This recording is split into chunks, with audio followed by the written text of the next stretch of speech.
그런데 처음에는 펜타닐을 복용했다라고 진술을 했다고 해요. 왜 펜타닐을 복용했다고 했을까요? 나중에 진술을 번복했는데. 이게 실제로 그 펜타닐 검사나 이런 거에서 음성이었잖아요. 나타나지 않으니까 예.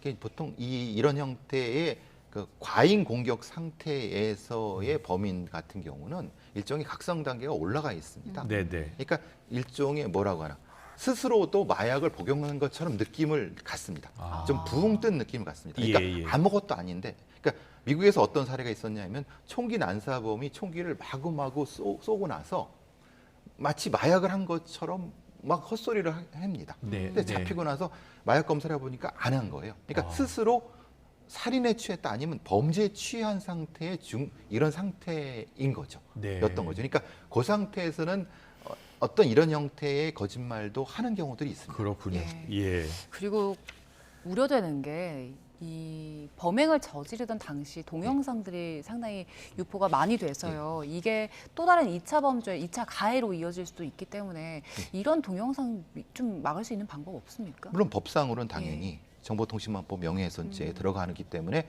당연히 해서는 안 되는데 일종의 몇몇 사람들이 이걸 무차별로 퍼날르기를 하고 있는 것 같더라고요. 네. 저걸 본 사람들이 며칠 그 당일부터 지금까지 이 트라우마에 시달려갖고 계속 이 장면이 머릿속에 반복된다고 합니다. 절대 이것은 봐서는 안 되고 예. 옆에서도 안 됩니다.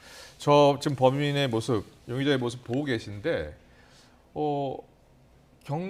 그 범행을 저지르고 도망가지 않고 저렇게 근처에 앉아 있는 거예요? 예. 어떤 심리입니까? 그러니까 제가 금요일 날 이 자리에서 예, 똑같이 예. 말씀드렸습니다. 이제 오소르트 킬링, 권위살인이라는 말씀을 드린 것은 권위살인자들의 대부분의 모습은 도망가지 않습니다.